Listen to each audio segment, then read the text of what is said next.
Hello and welcome to the first test run of videos reviewing and unboxing etc. for the Ashford Gaming Club.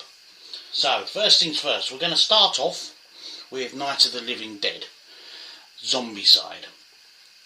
Those at the Gaming Club will know that Zombicide in general is a very popular franchise. It has effectively become the go-to game for most zombie enthusiast gamers. It's got spawned several spin-offs. You've got the original version, which is due for a second edition soon. Then there's the fantasy stroke historical version. We've got the sci-fi version, where effectively the zombies are aliens and spawn, some kind of infected spawn, etc. All of them have the usual same system, etc., with a few tweaks, etc. But now Zombicide have decided to release a celebratory game marking the anniversary of the film that started it all, Night of the Living Dead. Is this an obvious theme? Well, considering Zombicide is the market leader in zombie-themed board games, you would have thought so. However, the theme of the whole genre of zombie films and their games has moved on a lot from the original black and white film that it all spawned from. Zombicide has also reflected this move on. Now, when this film was originally made, there was far fewer zombies, far lower blood, gore, etc. It was more tension, and the real enemies were the people you were shacked up with trying to survive the zombie apocalypse, rather than the zombies outside in most of the films. However, films have moved on. We've got 28 Days Later, Shaun of the Dead, Zombie Land, etc. All of which seem to faster paced, more aggressive zombies, and in many cases a much higher bullet count than the original film. So, have Zombicide managed to square this particular circle? We'll find out. Well, but first off, let's have a look at the game itself. First things first, aesthetics.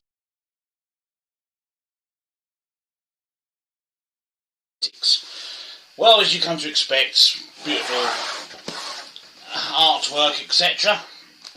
We've got the usual stuff. We've got the manual, which is lovingly covered with all the artwork, etc., and so forth. In-depth explanations of the rules, etc. You can't really knock the quality of this. Really, it gives multiple examples on how to use all the weapons, equipment, vehicles in some cases, and so forth. You also got the scenarios at the back. One thing I have been trying to have a slight issue with, well, it's not really an issue. Veterans will notice that the list of skills is much smaller than in most Zombicide games. This is because the list of potential opponents is potential players is much smaller. Zombicide second edition has got well over 80 playable characters coming from Kickstarter. You literally have in this 1, 2, 3, 4, about 1, 2, 3, 6. There are 6 playable characters, and that is it. Hence the reason why the skill list is going to be smaller. So that really shouldn't be considered a bit of a downside. It is possible to get the Kickstarter bonus of Night of the Living Dead, Dead of Night, which basically includes an extra 3 playable characters.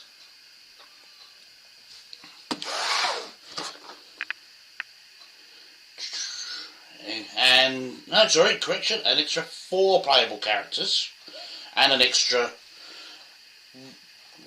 ghoul relative, which of course we'll come to later on. What have we got here? We also got the plastic dashboards. Now, those of you who've played the original Zombicide will know that the initial dashboards were card, and you had to literally have you kept the experience track, which is on the bottom of these ones, was literally on the top, and you had a fancy paper clip effectively to keep track of your experience and so forth. Cards all then laid on here, etc. This has been vastly improved ever since the fantasy version of Zombicide, which introduced the first plastic dashboards, which from that point on have become a mainstay. So in that regard, we've got an improvement on the original Zombicide. Your characters cards go in here. Don't fly all over the place. But can be swapped over for different game modes. You've got what's in your left and what's in your right hand, which again is an improvement on first edition Zombicide, but is the mainstay of the fantasy version and the sci-fi version. You've also got what cards can go in your back, a wound track, and spare places to put pins. Basically, when you choose your skills, you put a little pin in each of the holes next to the skill you've chosen.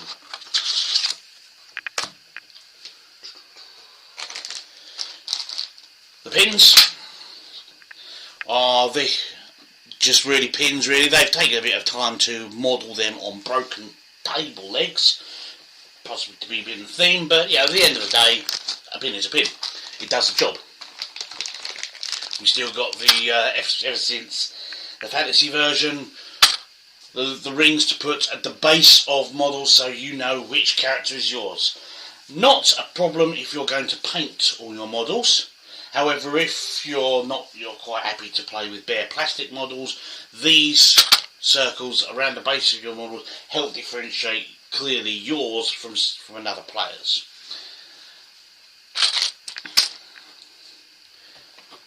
And you've got the deck of cards, obviously, which starts, with the various different weapons cards, the zombie cards, and so forth, right?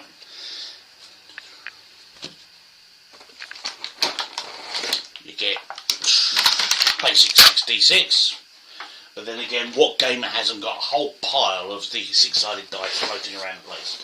If you haven't, what are you doing watching this programme? We also have the various floor tiles, which, just like all other Zombicide games, show internal and external spaces and are reversible to allow for multiple different map layouts. We have 1, 2, 3, 4, 5, 6 tiles in this game. That may seem a bit small for some who, I know with my first edition Zombicide, I've got about 9 different tile games. It's quite often the case in big games to have a 3x3 area map, especially if you've got a lot of players in it. But you only get 6 tiles with this version. And then finally, of course, no, not finally, we have various other counters, etc., barricades, spawning points, cars. Worth noting that the truck in this can hold up to 6 people, as opposed to the 4 for most of the cars in first edition Zombicide. We move on to, obviously, the models. Dun dun dun! Okay. Come packaged like this. 2 trays of models. Now, what you'll immediately notice, the game initially comes with just 6 playable characters. In 2 different versions. You've got the grey and you've got the brown, tan, whatever one you call it. Right? We're getting on to that in a bit later. You do not have 12 playable characters. because each one is only in either one mode or the other mode at any given time. So you cannot play as both of this character or both of that character at any given moment. Right? You also have the usual walker zombies, which, as per standard, come at me very slowly.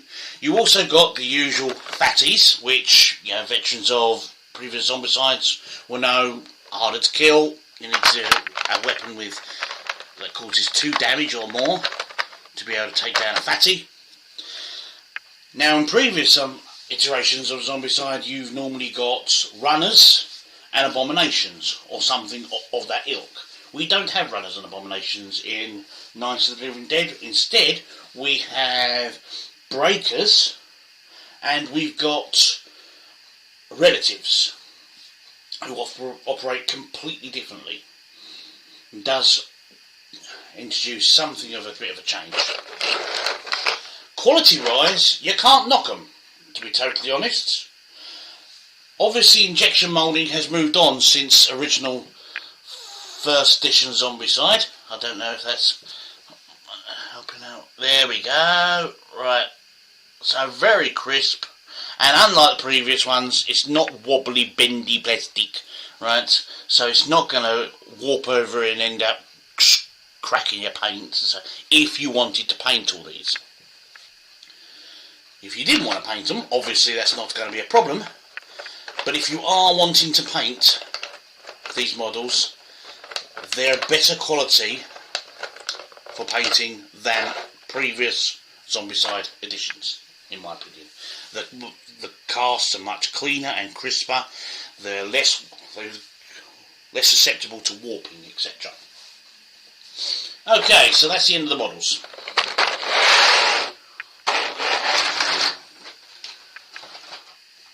So overall, aesthetics, what you'd expect from the Zombicide, plus the fact that it's moved on and they've learnt their lessons. The models are an improvement. The dashboard just shows that they have learnt lessons from previous editions and have kept with the new dashboard, etc. Everything else is the high quality you would normally expect from a Zombicide game. So next thing, we go on to gameplay. We get 10 scenarios. If you have watched the original film, scenario 10, yeah. If you've watched the original film, which I have done recently, you'll know that there ain't 10 individual fights involved in that film. This is because they took into quite a few what-if scenarios, etc. What would have happened if they'd have done X, Y, and Z? So there's far more scope for playing out the film in different ways. Zombicide is, as you expect, bloody. There's no 2 ways about it. Zombicide has always had a very high bullet count, and usually its tongue firmly wedged in its cheek when it comes to its gameplay. It does this by having a very simple and very fast combat mechanism. A lot of games try to go beyond the scope of what their rules allow. Zombicide does. It's far more slicker, quicker combat system allows for people to end up fighting off entire hordes of 20 or 30 zombies. Very Tallahassee style. Problem is, that's not how the film went. The film was far more tense and literally having to watch each bullet, etc. So, this is where the Zombicide has a problem trying to square that particular circle. Does it represent the film, in which case it's not really a Zombicide game? Does it try and, have a Zombicide game just with the packaging of Night of the Living Dead, in which case it's not really a homage to the original film? What they've done is quite clever, actually. And this relates to one of the 2 separate zombie types. Each character comes in 2 versions and starts the game in Romero version. which is basically a weaker version like the original film. So just taking Tom here for example, you know, he has very few skills he can call upon, even if he gets all the way up to red. I think on this particular version, he does. In yellow, he doesn't get the extra action that all Zombicide players are used to. He doesn't get the +1. He gets +1 action only in orange. And when he gets to red, he only gets that +1 free melee action, which is not what Zombicide players are used to.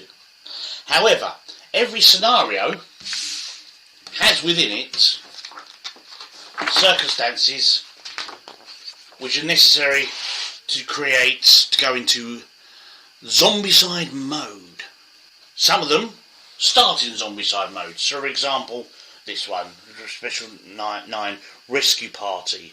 Survivors start in Zombicide mode with their Zombicide ID face up. So if you was playing Tom, you would have that side up with all of the extra skills. So you get your +1 action at yellow. You get a choice in orange of +1 free melee action and +1 free ranged action. In red you get a choice of 3 bloodlust melee, hit and run, +1 die rolls in melee, etc., making him quite a powerhouse.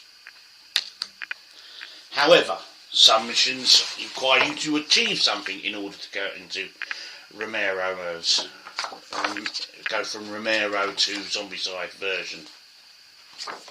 Usually the earlier missions.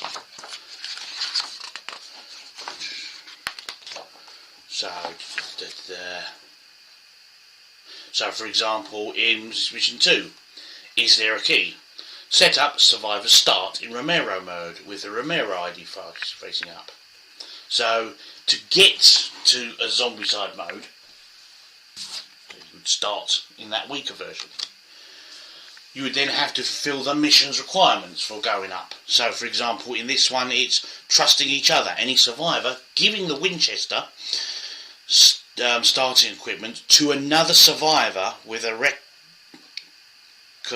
reorganised stroke trade action may switch to Zombicide mode. So if you was Tom, yeah, and you had the Winchester rifle, you could give it to Barbara. In doing so, you flip your card over and you now have a much more powerful version of your character. This, however, does not stay like that and relates to one of the new types of zombie, the relative. Relatives are basically exactly as described. They are somebody that the survivors knew from before the zombie apocalypse and has turned into a ghoul. And if you've watched the original film, you'll know that it all goes Pete Tong when Johnny turns up, because his sister just loses it.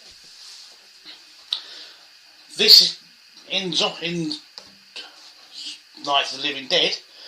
If a relative turns up, the psychological shock of having your brother, sister, mother, father, daughter coming at you going, "I want to eat your brains," is enough to ruin your day. So much so that everybody who is in Zombicide mode immediately switches to Romero mode. You suddenly become a much weaker character. The psychological impact has really hurt you.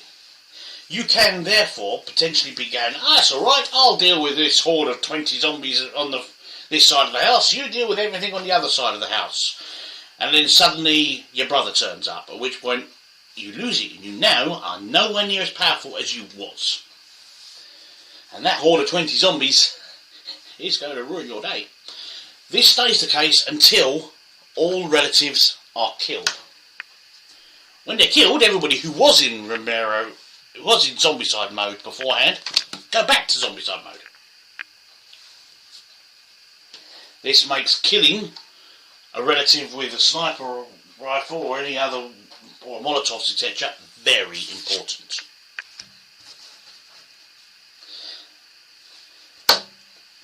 Also, Most of the scenarios require you to either secure an area with barricades, or to maintain a secure area with barricades, and that becomes really crucial in these scenarios, which wasn't a big thing in other Zombicide films. Barricades was not a big thing in the other games.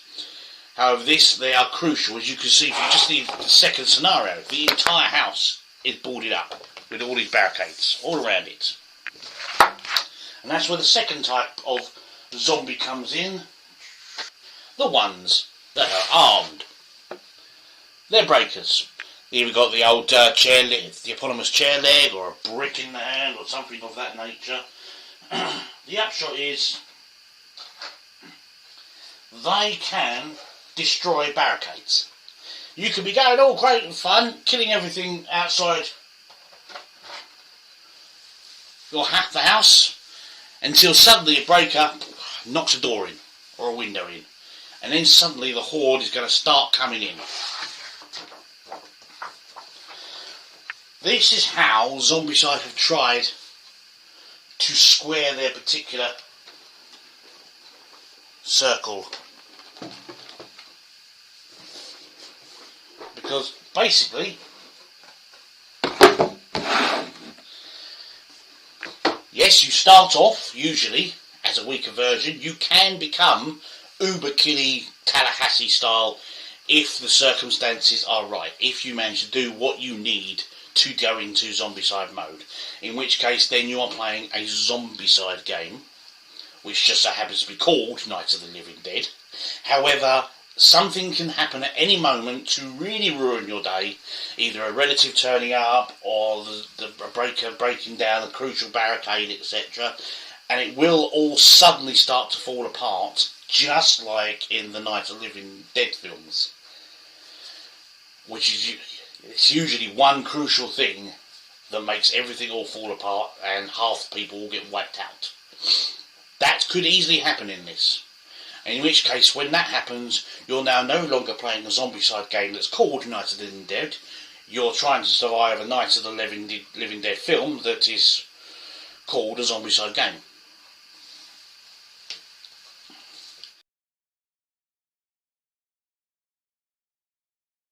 Right, okay. Basically, retail for this is kicking in at approximately £80, roughly. That's pretty much what I ended up getting on Kickstarter, although I managed to get that thrown in, effectively for free.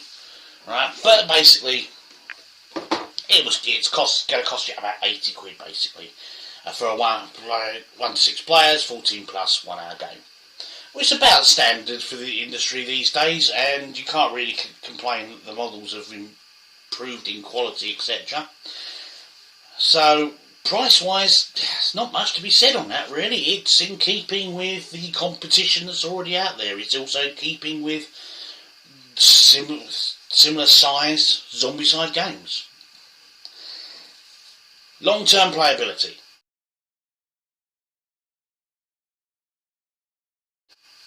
Right, here we have a slight problem, because the Zombicide games, whether you get the Fantasy Black Plague version, the Sci-Fi Intruder version, or the original version, or second edition, which is due out soon, right, there are copious expansions for them. There's multiple extra characters, there's loads of different types of zombies, yeah.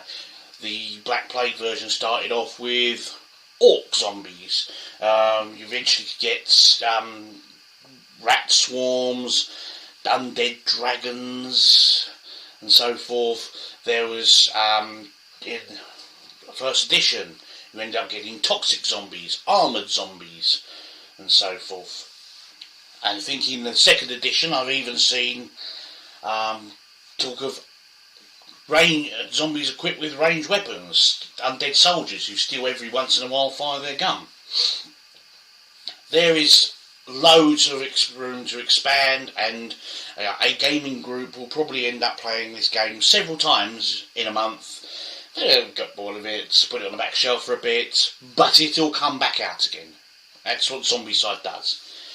Night of the Living Dead is not going to have any additions, right? There is not going to be any extra character. The most you'll get is the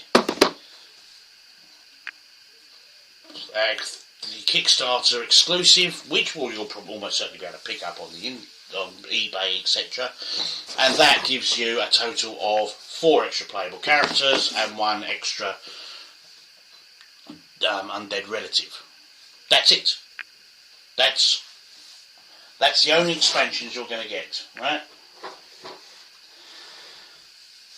So the question is it worth it? Well, if you're a big fan of the Zombicide games, then you're going to get it, like me, because we're mugs.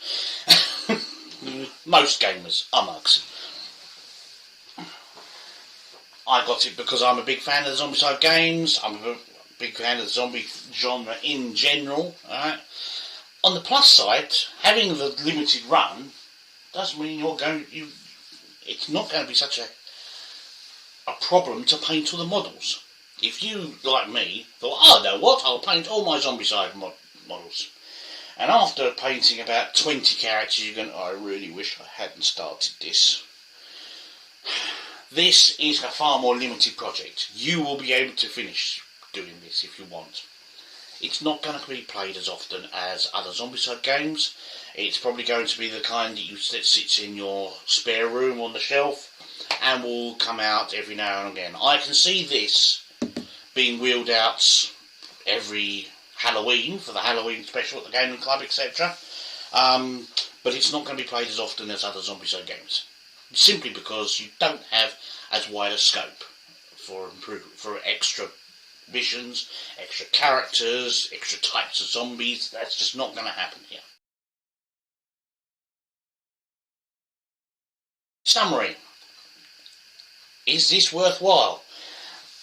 One of the things you've got to consider when considering whether this is worthwhile is this really is there any real difference between this and other Zombicide games? For example, if you have First Edition and then Black Plague came out and it was a far more polished game, it also introduced magic, armour, etc. There was quite a few differences between First Edition and Black Plague. It made a difference as to which one you was playing. It made it worthwhile getting Black Plague because there was quite a few differences, right? You weren't just getting Zombicide just with a few more swords. Right? When Invader came out, yes, there was some interesting quirks to it, like for example, certain weapons couldn't be used outside. You started off inside and you couldn't leave buildings until you got an oxygen supply, etc. That being said, it still wasn't enough difference between that and, say, Black Plague for most people to warrant getting it. There was a few tweaks there, but all you was really doing was swapping crossbow bolts for laser bolts. There wasn't a big enough difference.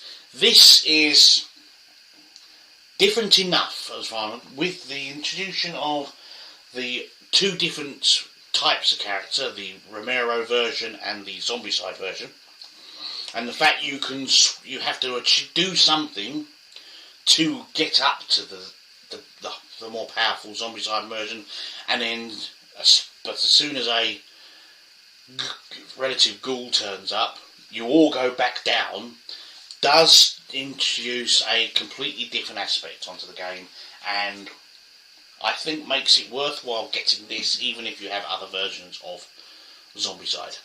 I hope that's been of some help. As I say, I'm going to now use this test run to check my film editing talents and see how we go. If this all works out, hopefully we'll be doing some more. Thank you very much.